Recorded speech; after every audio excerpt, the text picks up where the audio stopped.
Christian. You have been following Christ for decades. As you reflect back on those years, are there any regrets that you have? Absolutely. I regret, madame, that you had a much more serious infection than we thought. Hi, this is Ted.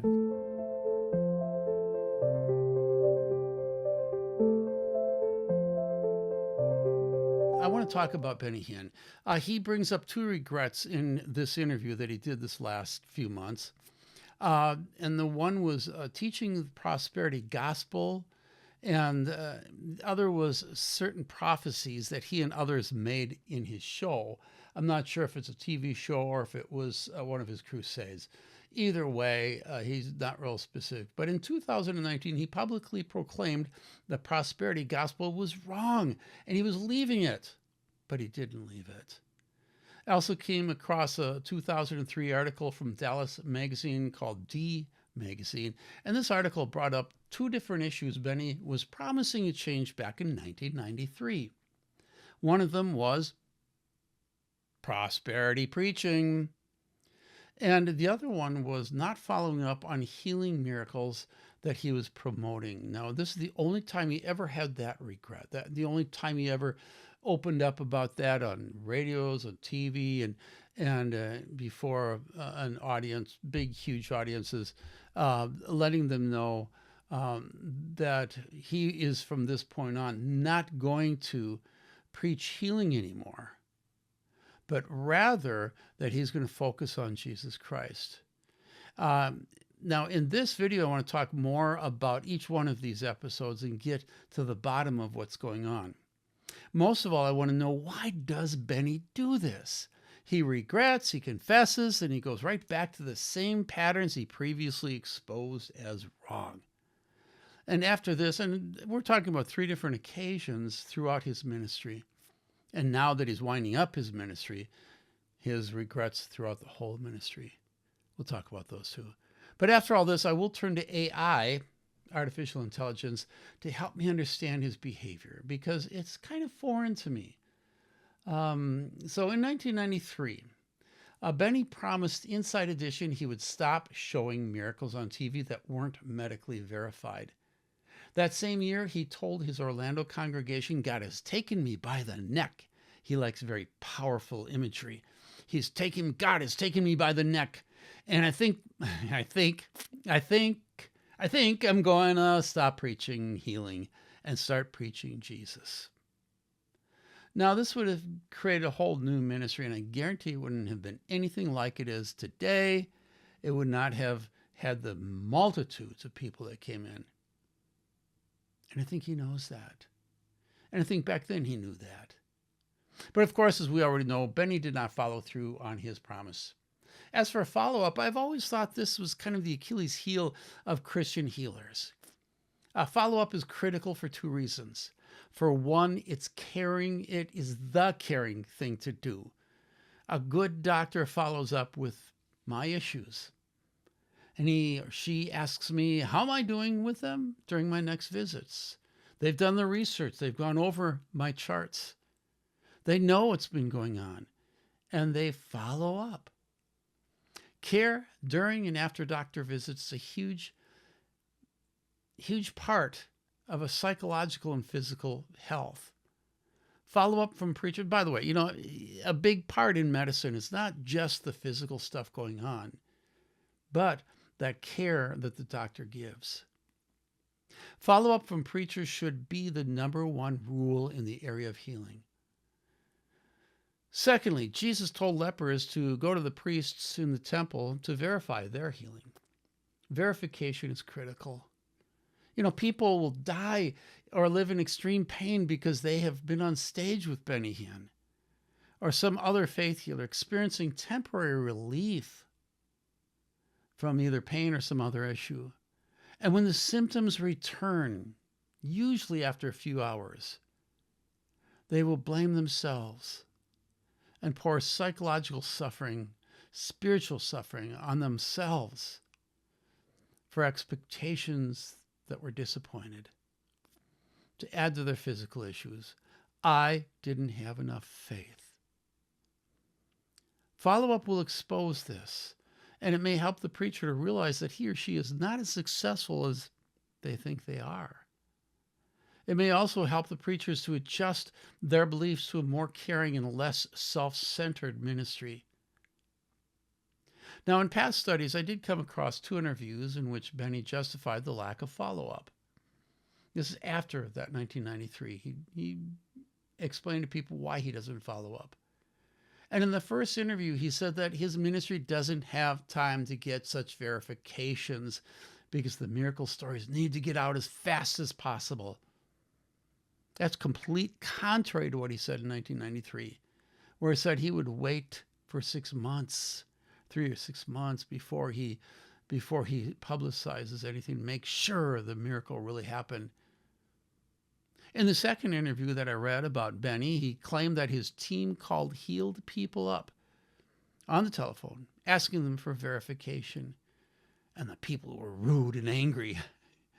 He doesn't give a reason for their anger, but he stopped following up. Now, I'm pretty sure it's BBC, one of these channels, a secular doctor who wrote a book about Catherine Kuhlman and other researchers looking into the long-term follow-ups of people who were supposedly healed by Catherine Kuhlman or by Benny Hinn.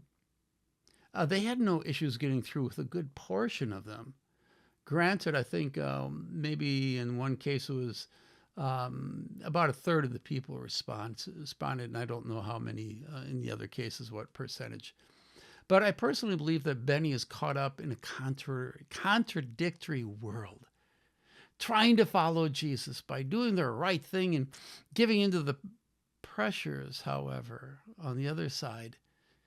The pressure is to build a big ministry. And he needs the deception of what he preaches. He needs that to succeed because he knows that's what his people want to hear. All right, whatever the reason, Benny never again returned to his 1993 promise to preach Christ instead of healing, and his further justifications for rejecting follow-up seem to have satisfied his conscience enough so he never brings it up again. In 1993, Benny also renounced the prosperity gospel, which he would renounce at least 2 more times throughout his ministry, once in 2019 and once this past few months in a video. He returns, however, the first 2 times right afterwards, when the pressures of getting money for his ministry and lifestyle demand it. In this recent 2024 interview, he mentions that he hopes that he doesn't have to return to the prosperity gospel because the need is no longer there. After all, his ministry is winding down, so I don't need it anymore. Now I can live according to what the gospel or what Jesus has told me. Come on. But if a need arises, he will try to be biblical about it. Now, we've heard these promises before, so I don't put a lot of stock into them. This promise to turn away from something and do what is right is the same structure of what he said in 1993 and in 2019, and also in the 1993 when he promised he would stop preaching healing and preach Jesus instead. He just promises. He regrets, promises, and then he just moves right on and does the same thing. I think Benny knows what is right, down deep. But I think the pressures of his ministry and the wealthy lifestyle he needs to live, I think they lead him. I think they kind of overwhelm him, and he can't get out of this trap. And frankly, I'm kind of at the end of my road anyways. I don't see myself needing to do a whole lot of that down the road. But right now, my focus is the Lord and only the Lord. And if, of course, there will be the time when I may have to raise funds for our ministry, I will do it as biblically as I know how. Now let's talk about the 2024 interview. In this interview, Benny looks over his entire ministry and he talks about it like he's ready to hang up the mantle. He's summarizing it. And he summarizes it by talking about two of his regrets. But before he gets into these regrets, he's joined with the interviewer in commending the longevity in his ministry. Jack Havert made a statement to me one day. He said, we've all known God's hand is on you. He said, you know why now I believe God is really, that he has called you. Please tell me. He said, your longevity. Longevity is the answer. I've been in ministry now 50 years. It'll be 50 years this year. That's a long time to last. I think that should be a testimony by itself. I didn't realize until I watched this video that longevity was a sign of God's approval. If so, for sure, I'm approved by God. And Jesus and John the Baptist, who died in their early 30s, must have been failures. Well, anyway, in this interview, after patting himself on the back for having such a long ministry, he tells the interviewer that he does have two regrets in all the years of ministry. And the first of those regrets had to do with allowing a couple of people to prophesy on his program. Evidently, whatever they prophesied was not in the realm of redemption. I don't know what he means, but that's kind of beyond me, what he's thinking the prophesying in the realm of redemption really means. But it must be something God told him and nobody else. I don't know. Whatever they said hurt his ministry, and it also hurt the people listening to it. So he regrets letting them do that. You have been following Christ for decades. As you reflect back on those years, are there any regrets that you have? Absolutely. I'm a human being. I've made mistakes. I remember Oral telling me he made mistakes by the truckloads. We all make mistakes. The two things I regret most in ministry: I was not too wise a number of times with prophecy. Number one, I had guests come to the crusades that I think brought harm to not only people's lives, but also to my reputation, because their prophecies were not really prophecy. They went outside the borders of redemption. Because anything that's outside redemption is not prophecy. Kind of sounds like, to me anyway, that Benny let big name people come in and do whatever they wanted to do because they are, after all, on his stage and they're big. For this, he kind of thinks like a victim who should have stopped them, but in the moment he was forced to allow it to happen. I kind of get where he's coming from, but as a leader, he should never have let this happen. He should have even rebuked it when it happened. That would be a leader. Well, Benny also regrets some of his prophecies, his own prophecies. And then there were times when I thought God had showed me something that he wasn't showing me, and I spoke it out. But in 1 Corinthians 13, we see very clearly that we all prophesy in part. That means we don't see the full picture. And sadly, and I wish I can go back and fix it, but sadly, there were some prophecies I gave that were not accurate or from the Lord. But who's perfect? And for that, of course, I ask people to forgive me. I'm just human and made mistakes like that. And I'll probably make them again, I suppose, down the road, because I'm not perfect. He doesn't say which ones, but he suggests that some were right and some weren't. Okay, that's really helpful, isn't it?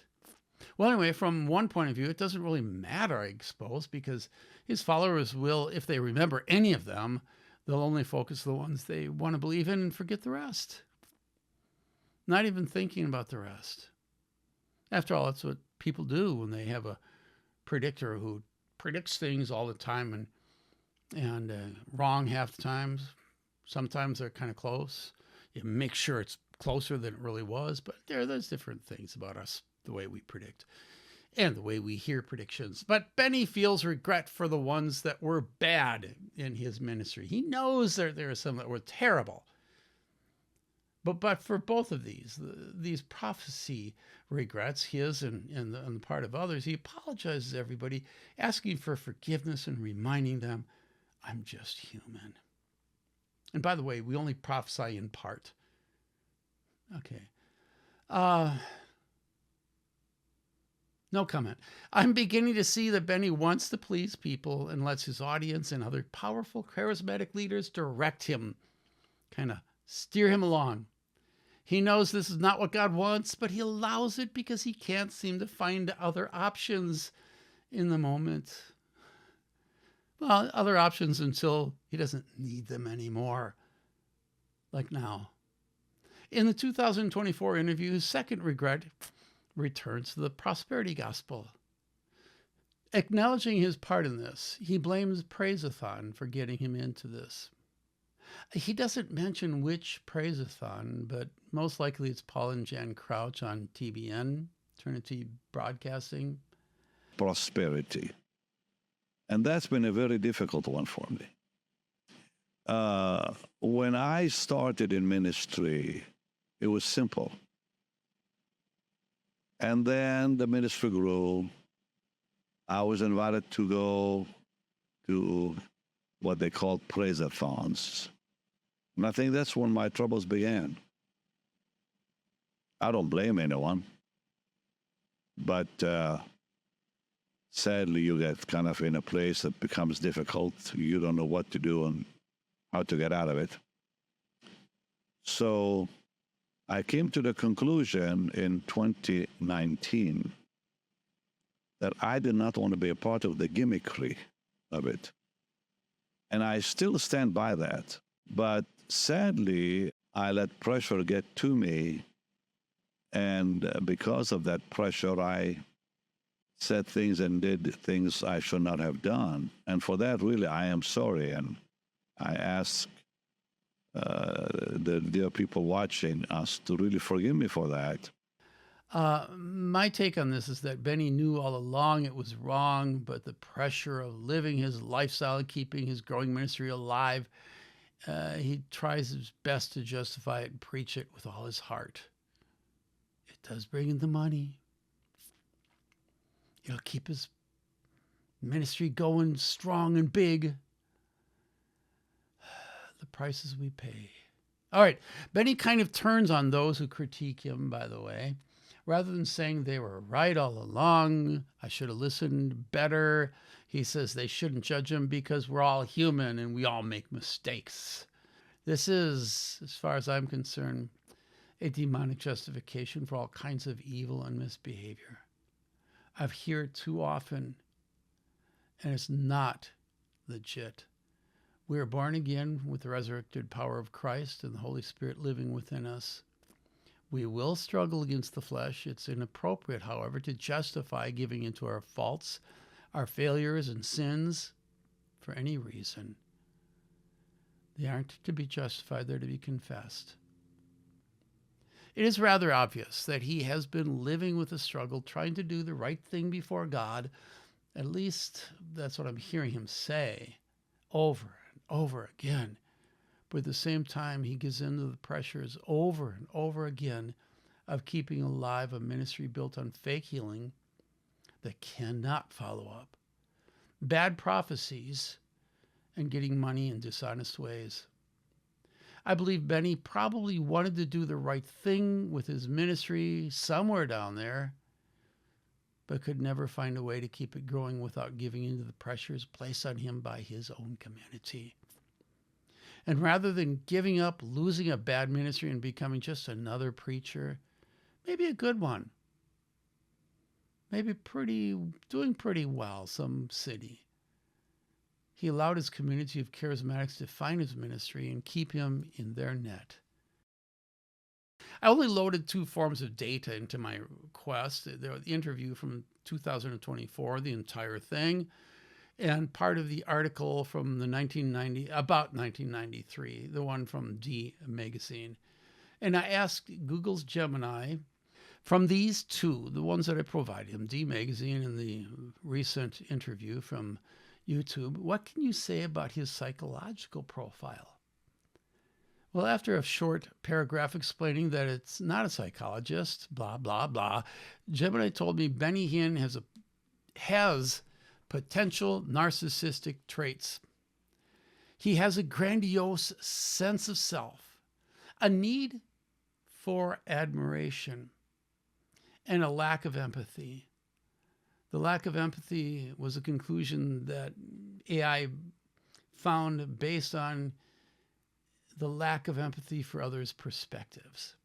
I don't know about that, but I could see a lack of empathy relating to those people who should be followed up. Gemini then claimed he had potential religious delusions or delusions of grandeur based on claiming healing that was not or could not be verified. And Gemini claimed he believes in his own special status through some distorted reality. Finally, Gemini tapped into other data that I did not provide, assuming that it was possible that he had some sort of trauma in his childhood that led him to the life that he now lives. After watching Benny for years and looking into this recently, trying to understand him as a person, I believe he does want very much to do the right thing, but wanting to do the right thing does not lead us to do the right thing. And this is Ted.